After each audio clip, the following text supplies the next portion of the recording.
स्वागत है आप सभी का हमारे YouTube चैनल लाइव क्लासेज में। इस वीडियो में हम आप लोगों के लिए कक्षा 10 का सामाजिक विज्ञान का प्रश्न उत्तर लेकर के आए हैं।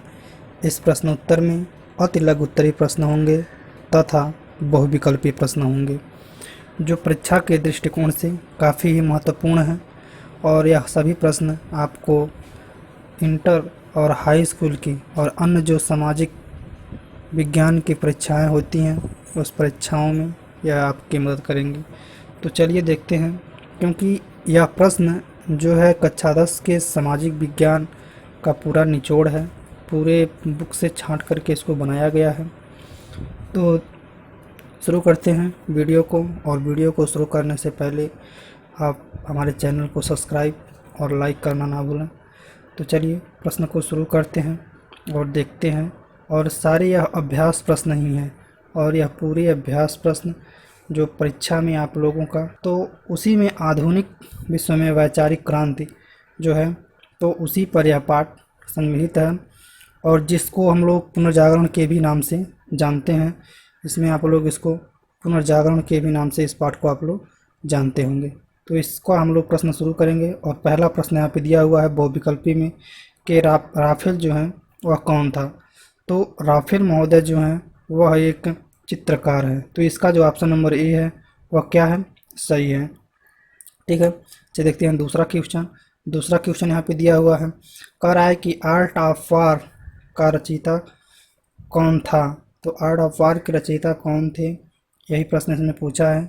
इसमें 4 ऑप्शन दिया हुआ है, मैकियावेली और दांते, 100 दिया हुआ है थॉमस मोर, और 2 दिया हुआ है शेक्सपियर। तो इसका जो सही ऑप्शन है वो है ओ। ठीक है, ओ जो है यानी कि मैकियावेली जो है इसका सही ऑप्शन है। आर्ट ऑफ वार के वही यहाँ इसके रचयिता हैं। यहाँ पर आप इसका उत्तर भी देख सकते हैं, ठीक है, बगल में।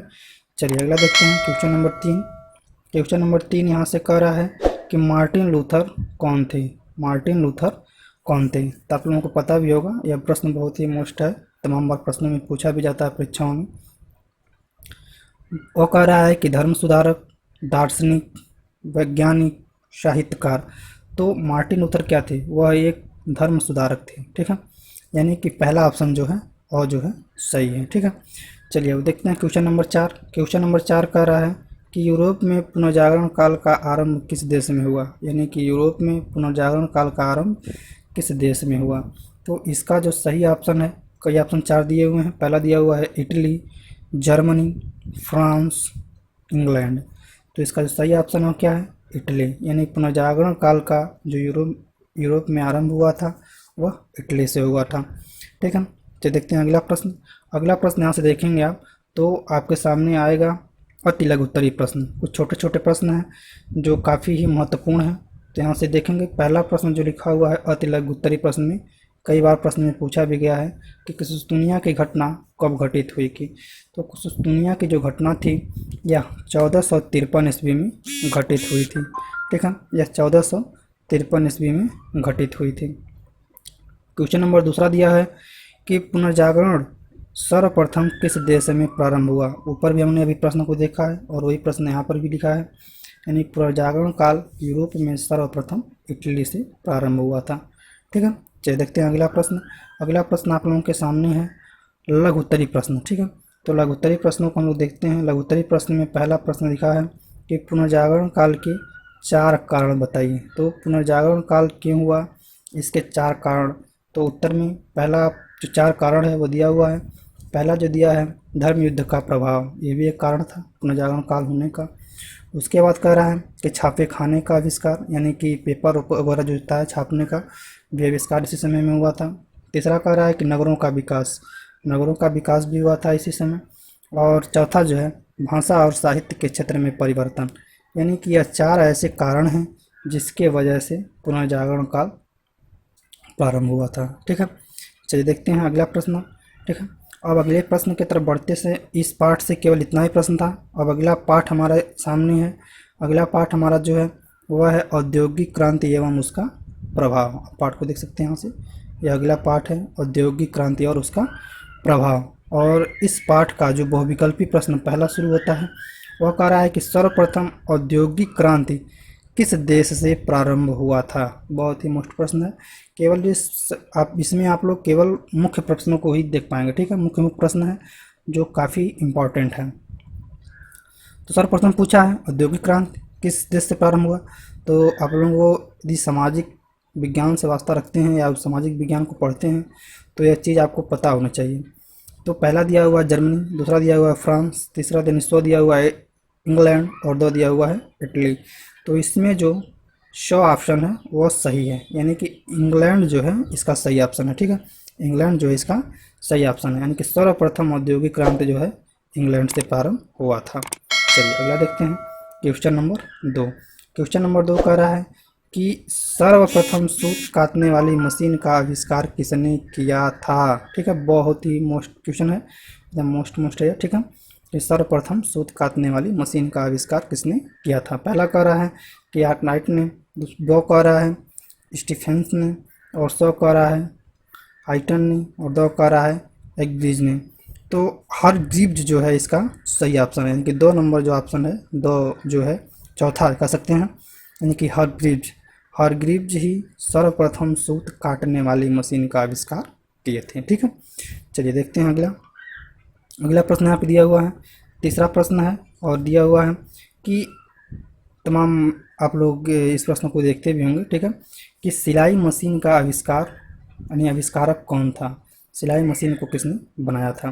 पहला है जेम्स वाट, वो कह रहा है कि न्यूकामन, और सौ कह रहा है एलिहास हो, और दो कह रहा है कार्टराइट। तो आप लोगों को पता होगा कि ऑप्शन नंबर जो 100 है यानी कि एलिहास हो, यही सही ऑप्शन है इसका। एलिहास हो ने सर्वप्रथम सिलाई मशीन का आविष्कार किया था, ठीक है। चलिए देखते हैं अगला क्वेश्चन नंबर 4। क्वेश्चन नंबर 4 कह रहा है कि वाटर फ्रेम नामक मशीन का आविष्कार कब हुआ था? तो वाटर फ्रेम एक कपड़ा बुनने का मशीन है, ठीक है। तो उसी के बारे में कह रहा है, यह औद्योगिक क्रांति से जो पार्ट चैप्टर नंबर 2 है कक्षा 10 का सामाजिक विज्ञान, वहाँ से इस प्रश्न को उठाया गया है। पहला कह रहा है यानी कि 1768 में, वो कह रहा है कि 1765 में, सौ कह रहा है कि 1785 में, दो कह रहा है 1799 में। तो भाई पहले हुआ था ना, काफ़ी अधिक पहले हुआ था, 1700 में ही सारा ऑप्शन दिया हुआ है। तो जो पहला ऑप्शन है इसका 1768, ये क्या है सही ऑप्शन, ठीक है। 1768 में सर्वप्रथम वाटर फ्रेम नामक मशीन का आविष्कार किया गया था। यह कपड़ा बुनने वाली एक मशीन है, ठीक है। तो उस मशीन का आविष्कार इसी समय किया गया था। और हमारे सामने है अति लघु उत्तरीय प्रश्न, ठीक है। तो कुछ अति लघु उत्तरीय प्रश्न भी हैं, इसको देख लेते हैं, ठीक। अति लघु उत्तरीय प्रश्न में जो पहला लिखा हुआ है काफ़ी चर्चित प्रश्न है, यह आप लोग जानते भी होंगे। कह रहा है कि रेलगाड़ी का आविष्कारक कौन था? पता है कि जॉर्ज स्टीफन जो हैं यह रेलगाड़ी के आविष्कारक हैं। कब किया था यह चीज़ भी आप लोग इसके माध्यम से जान लीजिए। 1814 ईस्वी में उन्होंने रेल के इंजन का आविष्कार किया था, ठीक है। चलिए दूसरा देखिए, दूसरा प्रश्न लिखा हुआ है कि स्टीमर का आविष्कारक कौन थे? यानी कि जो स्टीमर मशीन होती है पानी में चलने वाली, ठीक है, उसके आविष्कारक कौन थे? तो स्टीमर बनाया गया था 1812 ईस्वी में, और जो हेनरी बेल है, हेनरी बेल ने सर्वप्रथम स्टीमर बनाया था, ठीक है। चलिए देखते हैं अगला प्रश्न। अगला प्रश्न है आप लोगों के सामने अति लघु उत्तरीय प्रश्न है। तो अति लघु उत्तरीय प्रश्न से इसमें देखते हैं, अति लघु उत्तरीय प्रश्न कुछ छोटे प्रश्न हैं और इसमें एक ही प्रश्न है। कह रहा है कि औद्योगिक क्रांति के 4 प्रभाव लिखिए। तो 4 प्रभाव यानी क्या प्रभाव पड़ी औद्योगिक क्रांति से? पहला कह रहा है कि विशाल कारखानों की स्थापना से उत्पादन बड़े पैमाने पर होने लगे। भाई जब कंपनियां लगेंगी तो उत्पादन क्या होगा? बढ़ेगा। और दूसरा कह रहा है कि राष्ट्रीय आय में वृद्धि, जब कंपनी लगी है, उत्पादन हो रहा है, आय आ रहा है, तो राष्ट्र की क्या होगी? वृद्धि होगी। तीसरा कह रहा है कि आयात और संचार के साधनों में वृद्धि, आवागमन, भाई माल को ले जाना ले आना, ये भी तो वृद्धि होगा उसमें। चौथा कह रहा है बैंकिंग सुविधा का भी उसमें क्या हुआ? विकास हुआ। जब धन आएगा तभी तो आदमी धन रखेगा, जब पैसा ही नहीं जाएगा तो पैसा रखेगा कहाँ से, ठीक है। तो यह रहा चैप्टर नंबर 2 से। अब हम बढ़ते हैं चैप्टर नंबर 3 की तरफ, ठीक है। तो चैप्टर नंबर 3 में शुरू करते हैं हम लोग, और चैप्टर नंबर 3 में जो है सर्वप्रथम शुरू करेंगे हम लोग बहुविकल्पीय प्रश्नों से, ठीक है।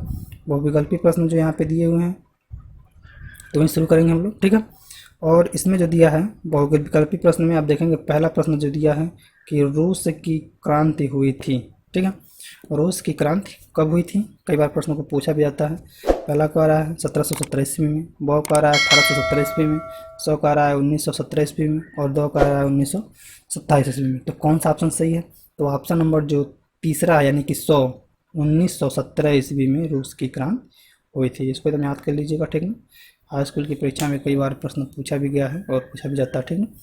तो 1917 ईस्वी में रूस की क्रांति हुई थी, ठीक है। चलिए देखते हैं दूसरा क्वेश्चन। दूसरा क्वेश्चन क्या कह रहा है? दूसरा क्वेश्चन कह रहा है कि 1917 ईस्वी की क्रांति के समय रूस का जार था, यानी कि वहाँ का जो जार का मतलब होता है राजा, ठीक है। वहाँ का राजा को जार बोलते थे उसमें। तो वहाँ का राजा कौन था उसके बारे में पूछ रहा है। कब? जब रूस की क्रांति 1917 में हुई थी तब। पहला कह रहा है जार निकोलस प्रथम, दूसरा कह रहा है जार निकोलस द्वितीय, तीसरा कह रहा है पीटर महा और दो कह रहा है चौथा जारपाल। तो इसका ऑप्शन जो वो है वह करेक्ट है, जार निकोलस द्वितीय, क्योंकि पहला जो थे वो क्या हो चुके थे, मर गए थे, ठीक है। तो जार निकोलस जो द्वितीय थे वही उस समय के क्या थे, राजा थे। चलिए क्वेश्चन नंबर तीसरा देखते हैं। क्वेश्चन नंबर तीसरा जो आप लोगों के सामने है वह कह रहा है कि क्रांति की सफलता के बाद रूस में कौन सी व्यवस्था लागू की गई थी। यानी कि क्रांति में सफलता के बाद जब रूस को सफलता मिल गई तो रूस में कौन सी व्यवस्था लागू की गई थी उसके बारे में कह रहा है। पहला कह रहा है कि तानाशाही व्यवस्था, ऑप्शन से आप लोग अंदाजा लगा सकते हैं कि कौन सा हो सकता है। ब कह रहा है कि साम्यवादी, स कह रहा है पूंजीवादी, द कह रहा है इनमें से कोई नहीं। तो ऑप्शन नंबर जो ब है, साम्यवादी व्यवस्था उस समय रूस में लागू की गई थी, ठीक है। चलिए देखते हैं अगला क्वेश्चन नंबर 4। क्वेश्चन नंबर 4 कह रहा है कि समाजवाद का जनक कौन था। बहुत ही मोस्ट इम्पॉर्टेंट है, यानी रूस की क्रांति से और रूस में समाजवाद का जनक किसको माना जाता है। जैसे अपने वहाँ महात्मा गांधी हैं, उसी प्रकार से रूस में किसको समाजवाद माना जाता है। तो रूसो को, टॉल्स्टॉय को, कार्ल मार्क्स को, लेनिन को, ठीक है। ये सारे क्या हैं, समाजवादी हैं, लेकिन रूस के लिए पूछा है, नहीं कि रूस के लिए वहाँ पे समाजवाद के जनक कौन थे। तो यहाँ पे जो कार्ल मार्क्स हैं यह रूस के लिए क्या थे, समाजवाद के जनक थे, ठीक है। यानी कि यह कार्ल मार्क्स यहाँ पे सही ऑप्शन होगा। ऑप्शन नंबर 100 जो है यह बिल्कुल करेक्ट है, ठीक है। चलिए अब देख लेते हैं हम लोग कुछ अति लघु उत्तरीय प्रश्नों के बारे में चर्चा कर लेते हैं। तो यहाँ पे कुछ अति लघु प्रश्न भी आ गए हैं जिसको देख लेते हैं। तो अति लघु उत्तरीय प्रश्न में आप पहला प्रश्न देखेंगे कि लेनिन कौन था। लेनिन का नाम आया था वो भी रूस से ही है, लेकिन सबसे अधिक जो था चर्चित कार्ल मार्क्स था, ठीक है। तो यहाँ पे लेनिन की बात चल रही है, तो लेनिन कौन था। तो कह रहा है कि लेनिन जो है वह बोल्शेविक दल का क्या था, एक प्रमुख नेता था। उस समय 2 दल बनाए गए थे, ठीक है। तो जिसमें से एक दल क्या था, बोल्शेविक भी था। तो बोल्शेविक दल का यह क्या था, लेनिन प्रमुख नेता था, ठीक है।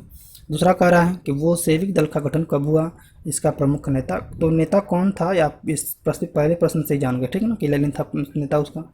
लेकिन गठन कब हुआ था यह प्रश्न आपसे यहाँ जान लीजिए कि 1903 ईस्वी में बोल्शेविक दल का गठन हुआ था और लेनिन जो था उस दल का प्रमुख नेता था। और रूस की क्रांति में सबसे महत्वपूर्ण प्रश्न आता है क्वेश्चन नंबर जो 3 दिया हुआ है, काफ़ी इंपॉर्टेंट है, कई बार आप लोग पढ़े भी होंगे और यूट्यूब पे तमाम तरह से इसको पढ़ाया भी जाता है, ठीक है। तो इसको देखेंगे आप लोग, इसे नाम जाना जाता है कि खूनी रविवार की घटना कब घटी थी। खूनी रविवार के नाम से जाना जाता है कि रूस में जब लोग लड़ रहे थे क्रांति के लिए, तो संडे के दिन ही तमाम वहाँ के रूसी जो समाज सेविक थे जो क्रांति में भाग ले रहे थे उनको गोलियों से मार दिया गया था। तो इसीलिए उस दिन को खूनी रविवार के नाम से जाना जाता है। तो खूनी रविवार की घटना जो थी वह 1905 में घटित हुई थी, ठीक है। 1905 में बहुत ही मोस्ट इम्पॉर्टेंट प्रश्न है, इसको एकदम कंठस्थ कर लीजिएगा हाई स्कूल परीक्षा के दृष्टिकोण से, यानी कि 1905 ईस्वी में घटित हुआ था, ठीक है। चलिए देखते हैं अगला प्रश्न। अगला प्रश्न जो है इसमें जो दिया क्वेश्चन नंबर 4, यानी कि जार किसे कहा जाता था और जार शाही शासन की व्यवस्था कब शुरू हुई थी, यानी कब हुई थी।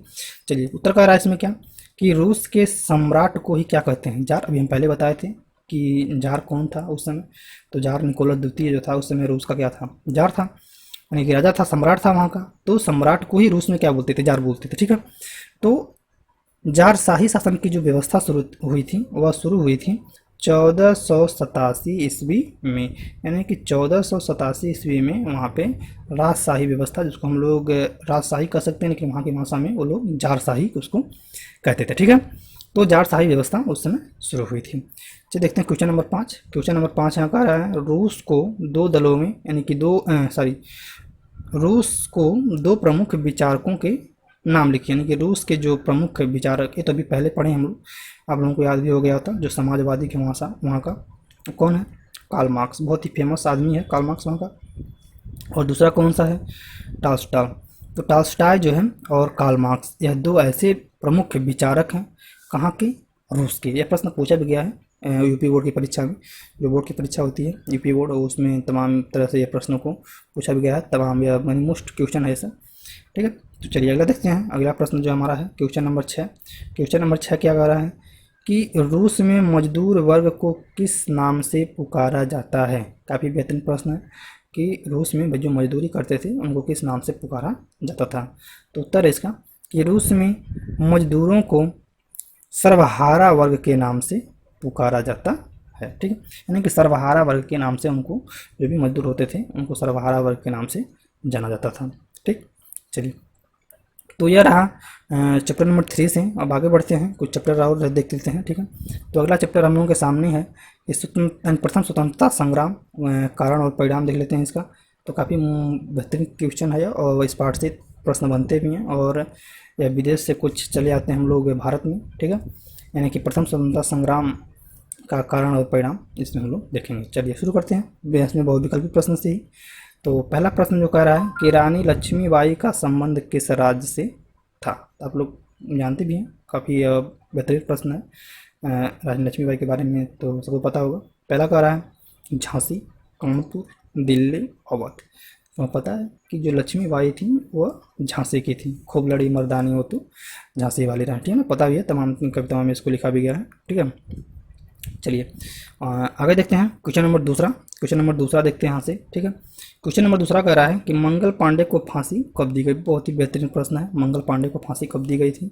और एक भारतीय होने के नाते हमें इन प्रश्नों को भी जानना चाहिए। ठीक है ना, तमाम बार इस प्रश्नों को भी पूछा जाता है और अगर स्टूडेंट लाइफ में हम लोग इन प्रश्नों को ना जाना तो बेकार ही है। ठीक है ना, चलिए देखते हैं। तो मंगल पांडे को पहला कह रहा है कि 6 अप्रैल 1857 को, 8 अप्रैल 1857 को, 6 अप्रैल 1858 को और 8 अप्रैल 1858 को। तो 57-58 में ही कुछ दिया हुआ है, लेकिन सब अप्रैल का ही महीना है।